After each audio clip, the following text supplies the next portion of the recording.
자기야, 내가 이번에 투자한 비트코인만 오르면 강남집 경매 넘어가는 거 다 막을 수 있어. 이 옆에 너가 정신 나갔냐? 사실은 알트 잡코인에 몰빵했어. 인생은 한 방.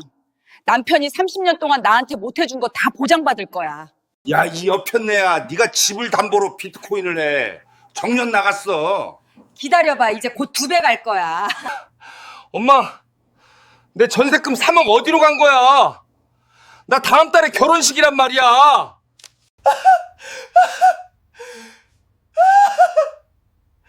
내가 뭘 그렇게 잘못했는데. 아, 됐어. 말하고 싶지도 않아. 외도가 주요 사유라면 최소 8억은 가능할 것 같습니다.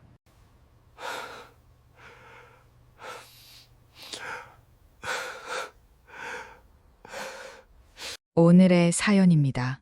첫 번째, 마지막, 희망이 꺼지던 밤. 시간 2024년 9월 28일 밤. 장소 서울 강남구의 30평대 아파트 거실. 나에게는 2개의 심장이 있었다. 40년간 성실이라는 이름으로 뛰어온 진짜 심장과 최근 몇 년간 탐욕이라는 이름으로 미친 듯이 질주한 가짜 심장. 지금 내 가슴에는 이 2 심장이 동시에 멈추는 듯한 고통이 몰려온다. 내 이름은 김영호 62점. 나는 40년 동안 이 집을 지켜왔다. 퇴직금 전액을 쏟아부어 마침내 이 강남 아파트의 대출 잔액을 거의 다 갚았을 때 나는 비로소 성공했다고 믿었다. 늦깎이로나마 중산층의 반열에 올랐다고 생각했다. 하지만 그 믿음은 아내 박미경 60의 가짜 심장에 의해 산산조각 났다. 비트코인에 조금만 넣어두면 우리가 민수 결혼 자금뿐 아니라 평생 놀고 먹을 돈을 벌 수 있다잖아, 여보. 다들 그렇게 부자 되는 세상에 당신만 왜 그렇게 겁이 많아? 미경의 그 달콤한 유혹은 내가 수십 년간 쌓아 올린 성벽을 무너뜨리는 독이 든 꿀이었다. 그녀는 이 집을 담보로 몰래 받은 추가 대출금 5억, 그리고 아들 민수 30대, 초반의 결혼 전세금 3억을 합쳐 총 8억을 코인 시장에 쏟아부었다. 나는 그녀의 통장 잔액이 0이 된 것을 본 후에야 모든 것을 알게 되었다. 이 밤 거실의 조명은 유난히 희미하다. 나는 소파에 앉아 손에 쥐고 있는 법원 등기 우편물을 내려다본다. 대출금 상환 압박 통보 및 경매 개시 예정. 아파트 시세가 하락세로 접어든 데다 미경이 투자한 코인은 90% 이상 폭락하여 휴지 조각이 되었다. 우리는 이제 이 집을 팔아도 빚을 다 갚지 못하고 쫓겨날 판이다. 내 옆에 미경이 앉아 있다. 그녀는 폰을 붙잡고 코인 게시판을 눈에 불을 켜고 보고 있다. 미경의 얼굴은 60대의 노년의 평화로움이라곤 찾아볼 수 없는 탐욕과 공포로 찌든 초상 그 자체다. 아직 희망은 있어, 여보. 봐. 여기서 다시 반등하면 우리가 잃은 거 다 찾을 수 있어. 어쩌면 2배로 불릴 수도 있지. 그녀는 내게 시선을 주지 않은 채 허공에 대고 속삭인다. 나는 그 모습을 보고 문득 깨달았다. 지난 40년의 결혼 생활 동안 미경은 나라는 사람을 진심으로 사랑한 적이 없었다. 그녀가 사랑한 것은 김영호가 가져다 줄 수 있는 안정과 부였고, 내가 그 부를 약속된 속도만큼 가져다 주지 못하자 그녀는 스스로 더 빠르고 위험한 길을 택했다. 미경아, 우리 이제 정말 끝이야. 나는 텅 빈 목소리로 말했다. 내 아내의 성실한 심장은 차갑게 식어버렸다.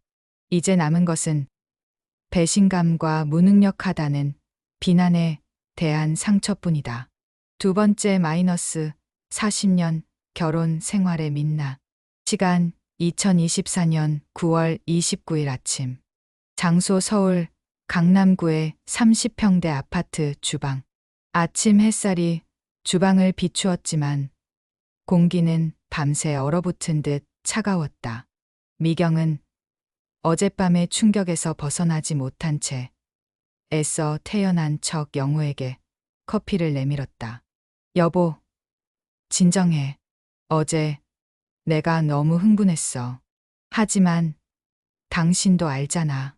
우리가 지금 이렇게 된 건 당신이 내 말대로 5년 전에 송파 아파트를 샀으면 안 됐을 일이잖아.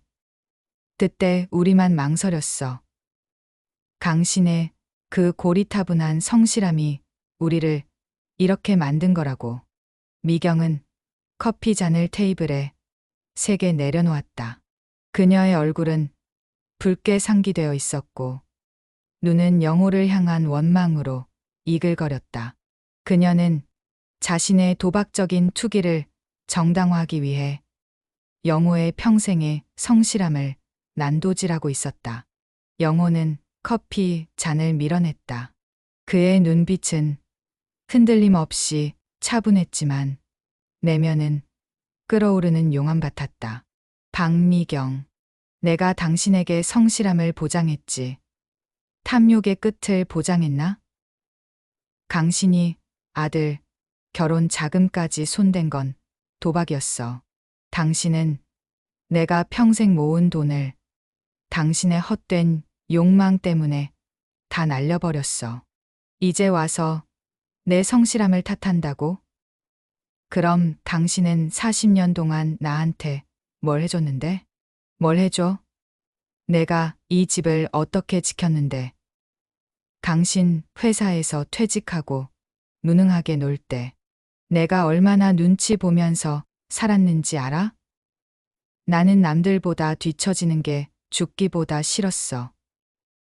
당신이 능력이 안 되면 내가 나설 수밖에 없었잖아. 나는 당신의 방패였어. 당신의 열등감을 채워주는 도구였고, 미경은 완전히 감정이 폭발했다. 그녀는 주방 수납장에 놓인 도자기 접시를 집어들었다. 그 접시는 그녀가 강남 아파트로 이사 오면서 자랑스럽게 샀던 그녀의 사회적 지위를 상징하는 물건이었다. 당신이 원하는 대로 해줄게. 내가 이 모든 걸 깼으니까 나도 깨져야지. 미경은 접시를 영호의 발밑이 아닌 자신의 발밑에 내던졌다. 쨍그랑 날카로운 파열음이 아파트 전체를 울렸다. 파편이 미경의 발목에 튀었다. 영호는 그 접시 파편을 보며 깊은 절망을 느꼈다. 저 깨진 접시는 그들의 40년 결혼 생활이자 아들의 미래였다. 그는 더 이상 이 대화를 이어갈 기력이 없었다. 그래, 당신은 탐욕이었고 나는 무능이었겠지. 하지만 당신은 나를 배우자로 존중한 적이 없어. 당신은 오직 돈만 봤어. 영호는 테이블을 짚고 일어섰다. 미경은 피가 흐르는 발목을 감싸 쥐지도 않은 채 영호를 노려봤다. 당신이 나를 존중했으면 나를 부자로 만들어줬어야지. 영호는 더 이상 대꾸하지 않고 자신의 방으로 향했다. 그는 잠시 문 앞에 멈춰서서 마지막 말을 뱉었다. 당신은 평생 남의 삶을 살았어. 이제 그 남의 삶이 끝난 거야. 세 번째, 아들의 외면과 절규. 시간 2024년 10월 7일 오후. 장소 경기도 광명의 20평대 전세 아파트 민수의 집. 아들 민수 32세. 회사원은 전세 아파트 거실에서 노트북을 붙잡고 있었다. 강남에 계신 부모님의 사정을 대충 전해 듣긴 했지만 이 정도일 줄은 몰랐다. 아버지 영호는 집이 좀 어려워졌다 고만했고 어머니 미경은 곧 회복되니 걱정 마라 고만했다. 하지만 민수는 불안감에 직접 등기부등본을 열람하고 충격에 빠졌다. 아파트 담보대출 압류 경고와 추가 대출 내역이 선명했다. 그때 현관문이 열리고 미경이 들어섰다. 미경은 화려한 옷차림에 지친 기색이 역력했다. 그녀는 친구들과 점심 약속을 마치고 잠시 아들에게 들른 참이었다. 민수야, 너 왜 이렇게 일찍 왔어? 엄마가 며칠 전에 보낸 주식 정보 봤지? 그거 빨리 사야 해. 엄마가 지난번에 코인 망했지만 이번엔 인공지능 관련주라 대박이래. 미경은 현실을 완전히 부정하고 있었다. 그녀의 눈빛은 이미 광기에 가까웠다. 민수는 노트북 화면을 미경에게 들이밀었다. 엄마, 이혼 소송 걸 거야? 아니, 그게 문제가 아니라 이 집 어떻게 할 건데? 아버지 퇴직금 2억 날린 건 둘째 치고 내 전세금 3억은 어디 갔어? 내가 그걸로 결혼하려고 모아둔 건데. 미경은 민수의 외침에 움찔했다. 너 지금 그게 엄마한테 할 소리니? 엄마가 다 너 잘 되라고 한 거잖아. 내가 강남에 살아야 내가 좋은 여자 만나서 잘 살 수 있잖아. 이 아파트? 그거 전세 아니야. 엄마가 내 이름으로 코인 계좌 만들어서 투자해뒀어. 곧 2배가 될 거야. 내 이름으로 코인 계좌. 엄마, 정신 차려. 그게 지금 휴지 조각이라고. 나 다음 달에 상견례인데 내년에 결혼하는데 난 이제 뭐로 결혼해? 매 평생 계획이 다 틀어졌잖아. 민수는 분노에 치를 떨었다. 그의 분노는 부모의 고통이 아닌 자신의 미래가 파괴된 것에 대한 절규였다. 미경은 아들이 자신에게 공감이 아닌 비난을 하자 눈물을 쏟아냈다. 그래, 내가 다 잘못했어. 하지만 내 아빠는? 당신은 왜 평생 나를 불안하게 만들었어? 당신이 나한테 남편으로서의 의무를 다하지 못해서 내가 나선 거잖아. 민수는 어머니의 그 뻔뻔스러운 자기 합리화에 질려버렸다. 그는 방으로 들어가 문을 닫아버렸다. 미경은 아들의 문 앞에서 하염없이 울부짖었다. 그녀는 이 세상에서 가장 외로운 패배자가 된 기분이었다. 네 번째, 파국의 선언. 시간 2024년 10월 7일 오후 연속. 장소 경기도. 광명의 20평대 전세 아파트 복도. 민수가 문을 잠가버린 후 미경은 복도에 주저앉았다. 그녀는 복도에 놓인 낡은 행거를 붙잡고 울었다. 그때 아들 민수에게 연락을 받고 헐레벌떡 광명 아파트까지 찾아온 영호가 현관문을 열고 들어왔다. 영호는 미경의 처참한 모습을 보았지만 아무런 동정심도 느껴지지 않았다. 김영호, 당신 왔어? 당신이 민수한테 사정 설명 좀 해줘. 당신이 나를 불안하게 만들어서 이렇게 됐다고. 당신이 나를 지켜줬으면 내가 코인에 손을 댔겠어. 미경은 영호를 보자마자 아까 아들에게 했던 똑같은 책임 전가를 시작했다. 영호는 미경을 지나쳐 아들의 방문을 두드렸다. 민수야, 문 열어. 아빠가 너한테 할 말이 있다. 민수는 방문을 열지 않았다. 대신 문 안에서 냉정한 목소리가 들려왔다. 아버지, 저는 이제 아버지랑 어머니 두 분 다 싫어요. 제발 제 인생에서 사라져 주세요. 영호는 그 말에 온몸에 피가 식는 것을 느꼈다. 평생을 가족을 위해 살았다고 자부했는데 돌아온 것은 사라지라는 아들의 저주였다. 영호는 미경을 돌아봤다. 미경은 아들의 외면에 또다시 절망하며 영호에게 달려들었다. 봐, 당신이 이 모든 걸 망쳤어. 당신이 무능해서. 나도 더 이상 당신이랑 못 살아. 이혼해. 내가 당신이랑 이혼해서 내 몫이라도 찾아야겠어. 미경은 자신의 패배를 영호에게 전가하며 이혼이라는 카드를 꺼냈다. 그녀는 영호가 이혼을 두려워할 것이라 확신했다. 영호는 의외로 차분했다. 그는 40년간의 결혼 생활이 완전히 끝났음을 깨달았다. 이 여자는 더 이상 그의 아내가 아니었다. 그녀는 그에게 악의와 탐욕만을 남긴 낯선 타인이었다. 좋아, 이혼하자. 영호가 단호하게 말했다. 그의 목소리는 미경의 예상과는 달리 해방감이 서려 있었다.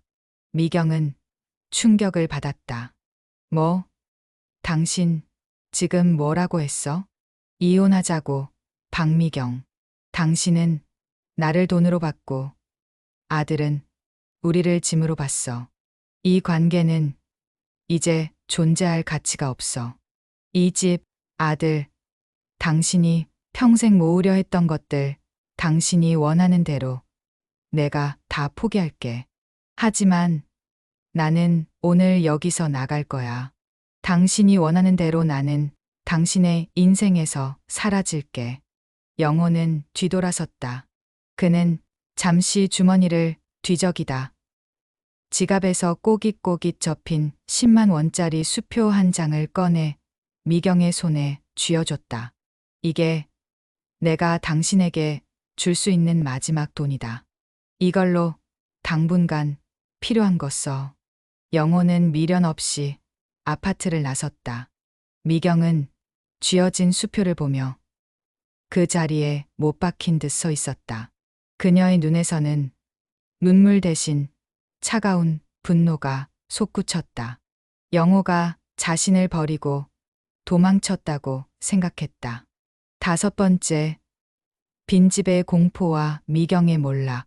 시간 2024년 10월 8일 저녁. 장소 서울 강남구의 30평대 아파트 거실. 김영우, 박미경 부부의 집. 민수의 집에서 뛰쳐나온 미경은 정신없이 택시를 잡아탔다. 그녀는 광명의 좁은 아파트를 벗어나 오직 자신의 본거지로 돌아가야 한다는 강박에 사로잡혔다. 영호의 이혼 선언은 충격이었다기보다 그녀의 존재 이유를 통째로 부정하는 사형 선고와 같았다. 그녀에게 김영호는 남편이기 이전에 그녀의 사회적 지위를 유지시켜주는 유일한 울타리였다. 집으로 들어섰다. 텅 빈 집. 영호가 떠난 후의 집은 어제 낮의 난장판보다 더 싸늘하고 낯설었다. 바닥에 깨진 접시, 파편은 치워져 있지 않았다. 미경은 그 파편들을 피하지 않고 그대로 밟고 지나가 거실 한복판에 섰다. 그녀는 발끝으로 파편들을 문지르며 끔찍한 소리를 냈다. 사각, 사각. 마치 그녀의 남은 인생을 깎아 먹는 소리 같았다. 김영호, 당신이 나한테 이럴 순 없어. 그녀는 쉰 목소리로 중얼거렸다. 그녀는 소파에 털썩 주저앉아 습관적으로 폰을 들었다. 가장 친한 친구 혜숙에게 전화를 걸었다. 그녀의 코인 투자를 부추겼던 친구였다. 미경은 영호와의 다툼과 이혼 선언, 그리고 코인 투자 실패로 집이 경매 직전에 몰렸다는 사실을 횡설수설 털어놓았다. 혜숙의 목소리는 조심스러웠다. 미경아, 정말 안 됐다. 하지만 있잖아. 요즘 다들 어려워. 너희 집이 강남에 대출이 아무리 많아도 시세가 있으니까 잘 정리하면 어떻게든 될 거야. 미안하지만 지금은 너한테 조언해줄 여유도 빌려줄 돈도 없어. 알지? 요즘 같은 때 현금이 왕인 거. 해숙은 미경이 가장 듣고 싶지 않았던 말을 가장 현실적인 톤으로 뱉어냈다. 미경은 친구가 아닌 탐욕의 전우였던 해숙이 자신을 버렸음을 깨달았다. 미경은 절망 대신 악착 같은 생존 본능과 배우자에 대한 증오만을 남겼다. 그녀는 테이블 서랍에서 이혼 소송 전문 변호사의 명함을 꺼냈다. 그녀는 곧바로 변호사에게 전화를 걸었다. 네, 박미경입니다. 이혼 소송건으로 연락드렸습니다. 제 남편은 김영호고요. 모든 책임은 남편의 불성실한 재산 관리와 무능력 때문임을 입증할 겁니다. 그리고 이 집의 소유권을 최대한 확보하고 싶습니다. 전화를 끊은 후 그녀의 입가에는 비열한 미소가 걸려 있었다. 버려진 여자의 복수극이 이제 막 시작되려는 참이었다. 6번째, 영호의 피난처와 잊혀진 과거. 시간 2024년 10월 9일 새벽. 장소 서울 강서구의 낡은 숙박업소 모텔. 영호는 강서구의 낡은 모텔에 짐을 풀었다. 이 좁고 더러운 방의 고독이 그를 안심시켰다. 적어도 이곳에는 탐욕도 비난도 없었다. 그는 40년 결혼 생활 동안 단 하루도 혼자 잠든 적이 없던 남자였다. 그는 가방에서 낡은 서류철 하나를 꺼냈다. 그 안에는 20대 초반의 영호와 미경의 바랜 사진이 들어 있었다. 둘 다 촌스러운 옷차림이었지만 그들의 눈빛에는 가난했지만 순수했던 미래에 대한 꿈이 가득했다. 그는 언제부터 미경의 눈빛에서 그 순수한 꿈이 사라지고 채워지지 않는 갈망만이 남았는지 생각했다. 그는 20년 전 미경이 송파 아파트 매수를 요구했을 때 자신이 안정을 고집하며 거절했던 일을 떠올렸다. 미경은 그때 당신의 그 안정 때문에 우리만 뒤처지는 거잖아. 당신은 나한테 평생 열등감만 줄 거야? 라고 비난했었다. 영호는 고개를 저었다. 미경의 탐욕은 그때부터 싹트고 있었다.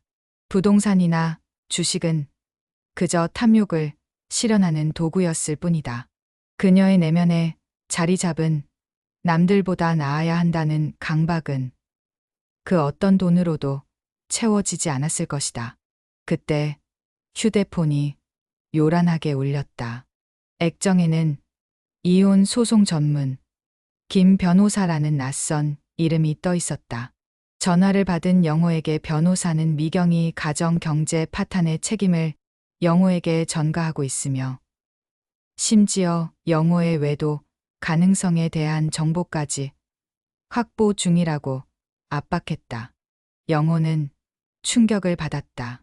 미경이 승리를 위해 이제 거짓된 이야기까지 만들어내려 하고 있었다. 그는 40년 동안 자신이 지켜왔던 안정이 얼마나 허망한 모래성처럼 무너져 내릴 수 있는지 깨달았다. 이제 그에게 남은 것은 성실한 남편이 아닌 파멸한 죄인으로서의 삶뿐이었다. 7번째, 소송의 시작과 위선적인 만남. 시간 2024년 10월 15일 오후. 장소 서울 강남구의 고급 법률 사무소 법무법인 태평 회의실. 박미경은 김 변호사와 마주 앉아 있었다. 미경은 화장과 옷차림을 정돈한 채 철저히 피해자의 역할에 몰입했다. 변호사님, 저는 지난 40년간 오직 가정을 위해 헌신했습니다. 남편은 제가 재테크에 관심을 보일 때마다 저를 구식 취급했습니다.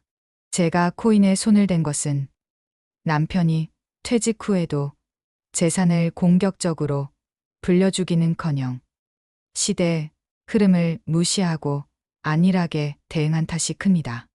미경은 자신의 열등감과 원망을 소송 전략이라는 명목하에 영호의 경제적 무능과 강압적인 보수성 탓으로 돌렸다. 김 변호사는 저희는 영호 씨가 외도를 했다는 증거를 최대한 확보할 겁니다. 물론 사실 여부와 관계없이 소송에서 우위를 점하기 위한 심리적 압박 수단입니다. 라고 말했다. 미경은 영호의 외도 가능성에 충격을 받았지만 곧바로 이를 이용하기로 결심했다. 내가 무너졌으니 당신도 깨끗하게 무너져야지. 그녀는 침을 삼키며 말했다. 네, 제가 둔해서 몰랐을 수도 있죠. 남편이 퇴직 후 얼마나 밖으로 나돌았는데요. 한번 철저하게 조사해 주세요. 새벽에 들어온 날짜요? 제가 다 기억하고 있습니다. 아주 꼼꼼하게요. 그녀는 이제 거짓을 진실로 만드는 과정에 서 있었다. 창밖의 야경은 그녀에게 싸움의 전리품처럼 보였고, 그녀는 피해자 코스프레라는 새로운 갑옷을 입고 전쟁터로 향하는 중이었다. 8번째, 사위의 냉정한 계산. 시간 2024년 10월 16일 저녁. 장소 서울 영등포구의 한우 전문점 룸. 영호는 아들 민수의 부탁으로 예비장인인 최 회장 중견 건설업체 대표를 만났다. 룸 안에는 최 회장의 여유로운 모습과 옆에서 쭈뼛거리는 민수가 있었다. 최 회장은 곧바로 본론을 꺼냈다. 김서방 아버지 되시는 분이시군요. 민수 군에게 이야기를 전해 들었습니다. 부인 쪽에서 잠시 유동성 문제가 생겼다고요? 최 회장은 부인 쪽이라는 단어에 힘을 주어 책임을 미경에게 국한시켰다. 영호는 거짓말할 용기가 없었다. 솔직히 말씀드리겠습니다. 회장님, 그 문제가 잠시가 아니라 저희 가정 전체의 위기입니다. 민수에게 약속했던 결혼 자금, 전세 보증금은 해줄 수 없게 되었습니다. 영호는 고개를 숙였다. 굴욕적이었지만 이것이 자신의 마지막 성실함이었다. 최 회장의 목소리는 차가운 사업가의 목소리로 변했다. 성실함은 기본입니다. 투자에서 성실함은 가치가 없습니다. 돈은 용기와 결단으로 버는 겁니다. 60대에 와서 가족을 부양할 자산이 없다는 것은 저희 쪽에서는 결혼을 강행할 수 없다는 결론입니다. 최 회장의 냉정한 태도는 영호가 살았던 가치관의 완벽한 붕괴를 의미했다. 영호는 아들의 결혼 파탄을 막기 위해 애원했지만 최 회장은 단호했다. 민수 군, 우리 딸을 진심으로 사랑한다면 지금은 결혼할 때가 아닐세. 자네 부모님의 경제 상황이 정리되고 자네가 스스로 책임질 수 있는 기반을 마련한 후에 다시 이야기합시다. 민수는 고개를 숙이고 아버지에게 아무 말도 하지 않았다. 그 침묵은 용서 없는 비난이었다. 영호가 룸을 나서자 민수의 냉정한 목소리가 등 뒤에서 들려왔다. 죄송합니다, 회장님. 제가 아버지 일은 어떻게든 정리하겠습니다. 저희 문제는 별개로 봐주시면 안 될까요? 민수는 아버지를 문제로 규정하고 자신을 피해자로 분리하려 했다. 영호는 아들 민수에게 버려졌고 평생의 가치관은 돈 앞에서 무너졌다. 그는 자신의 인생에서 가장 굴욕적인 순간이 끝났음을 깨달았다. 9번째, 아들의 절규, 마지막 끈의 단절. 시간 2024년 10월 17일 오후. 장소 경기도 광명의 20평대 전세 아파트 민수의 집. 최 회장과의 만남 다음 날 민수는 예비 신부에게 전화했지만 그녀는 단호하게 이별을 통보했다. 나는 너랑 시작부터 빚을 지고 싶지 않아. 내가 나한테 말했던 안정적인 기반이 한순간에 사라졌는데 어떻게 우리가 미래를 이야기해? 그녀의 말은 냉정한 계산 그 자체였다. 민수는 절규하며 폰을 벽에 던져버렸다. 그의 울음은 부모의 파산이 아닌 자신의 미래에 대한 좌절에서 비롯된 것이었다. 모두 어머니 탓이야. 그는 증오심에 가득 차 몸을 떨었다.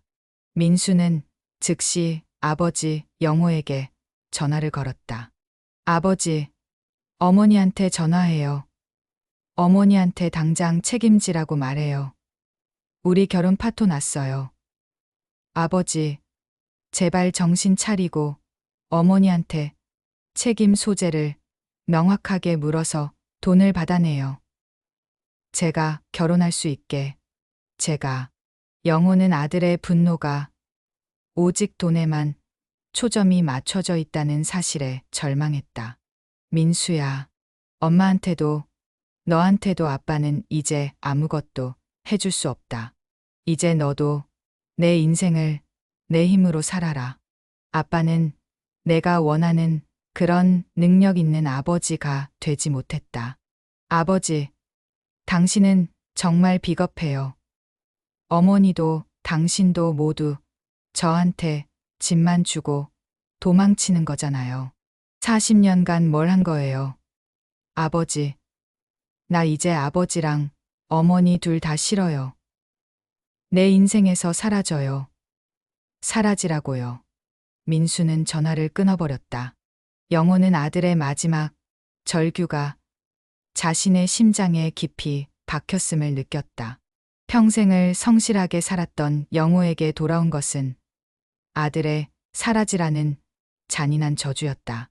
영호는 그 순간 자신이 이 세상에 존재해야 할 이유를 완전히 상실했음을 깨달았다. 10번째 마지막 법정, 텅 빈 승리.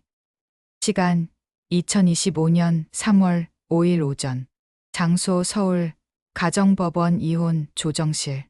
길고 지루했던 영호와 미경의 이혼 소송은 마지막 조정 절차에 들어섰다. 미경은 영호의 불성실한 가정, 경제 관리 등의 허위 사실을 주장하며 위자료, 우위를 점하려 했고 영호는 침묵으로 일관했다. 그의 유일한 목표는 미경으로부터 완전히 벗어나는 것이었다. 조정 판사가 최종 결과를 발표했다. 결론적으로 박미경 씨의 도박성 투자가 가정 경제 파탄의 주된 원인임이 인정되나 김영호 씨의 경제적 안일함 또한 부인의 불안을 가중시킨 책임이 일부 인정됩니다. 따라서 재산 분할은 아파트 매각 후 남은 자녀 금액 약 1억 2천만 원에 대해 박미경 씨 60%, 김영호 씨 40%로 분할하는 것으로 조정합니다. 위자료 청구는 모두 기각됩니다. 미경은 입술을 깨물었다. 그녀가 원했던 승리는 아니었다. 그녀의 60%도 고작 7천만 원에 불과했다. 영호는 40%인 5천만 원. 그는 재산보다 자유를 얻었다는 사실에 안도했다. 조정이 끝난 후 영호가 법원을 나섰다. 미경이 뒤에서 다급하게 그를 불렀다. 당신은 정말 내가 이렇게 되는 걸 원했어? 내가 가진 걸 다 잃고 세상 사람들의 손가락질을 받는 걸 보고 싶었냐고. 40년 동안 내가 당신에게 뭘 그렇게 잘못했어.